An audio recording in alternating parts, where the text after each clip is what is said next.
Welcome back. Yeah, we live in a generation arguing for the separation of religious faith from secular ways. But unfortunately, there is no such thing as a Christian faith apart from a Christian conduct, says M.A. Brunner, as quoted by President Carter in his book, Faith, A Journey for All. So in today's episode of the Acts 1920 podcast, we'll continue our conversation on the reflection of President Carter's book, Faith, A Journey for All. And so today we'll be looking at the part 4 of our conversation. I'll be talking on how we have been called to demonstrate our faith. So the demonstration of faith is our focus today.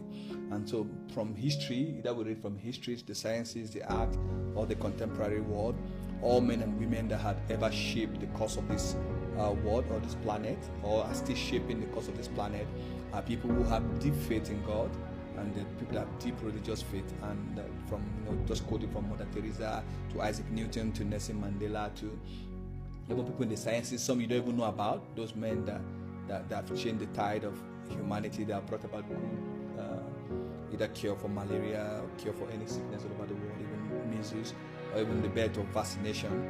We're all people that had pure faith in God and believe in His ability to leading them to help humanity. And so even in our contemporary times, their deep religious faith drives and keeps driving the cause they are championing, either from education to healthcare, even technology. And so they are all, and we are social justice crusaders. And so even some of them never heard about them because their work was done in quiet and self-effacing way. So they didn't want the glamour, they didn't want the Grammy, they didn't want the Nobel prizes, but men and women, even some you don't know, mothers in the village, raising up wonderful children on the farms, in many places that you don't know. All of them were doing, and they are still doing a lot of what they're doing, either in the name of God or in the name of Christ, Jesus. And so we say that it doesn't make sense separating faith from the way, no matter what society is saying. Have to own your faith. And so God's standard from generation or from the foundation of the earth has been for us to demonstrate our faith in our work. We do, and that's what the Bible in the book of James says, faith without work is dead, and work without faith does not exist. So either as a flight attendant, you're on a flight, you're a believer, your faith should show there. How you treat others, you're an immigration officer at the airport, or no, you're a police officer, so you need to bring your humanity, you need to bring your faith into what you do. You're a teacher, or you're a nanny, or you don't even have any job title. Your faith needs to show. And there are books, tons and tons of people that have changed our course, like I've said, that were driven by their faith. So don't allow the world shame you to abandon your faith, because I don't know what you're living for. Faith is not only demonstrated when you go to church, but to the gathering of God's people. And so don't allow them shame you. So you must also prepare to be an example at your workplace. You don't say you're a man or woman of faith and you're the one that is the most corrupt in that system, or you're the one that is the most, you're not merciful, you are cruel to people.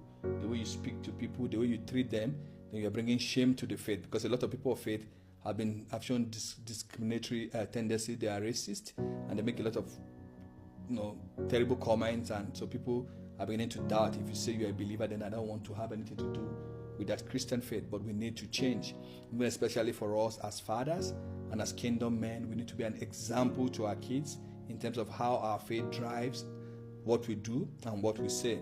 And so the parable of the talent in the Bible that Christ shared, I think, is a perfect example of invitation of believers to live out their faith, to show their talent in their work. So we have been challenged to make full use of it.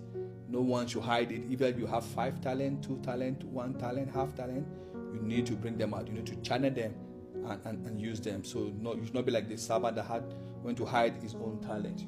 That's not the call. And funny, this week we were asked a question in our house fellowship, that what are some of the things hindering us from using our talent? And so we're asked to go back and reflect on those questions. And so for me, I kept maybe sometimes it's fear. Will people judge us? What will people say? And what will people do? And I'm still reflecting on that question, even since on Wednesday this week when we were asked that question. And I'm going to be ending this week our podcast in terms of challenging you. How do you demonstrate your faith? And the question will be that what is hindering you from demonstrating your faith? Please reflect and think back, because the world needs new Mother Teresas, the world needs new people that bring changes into our system.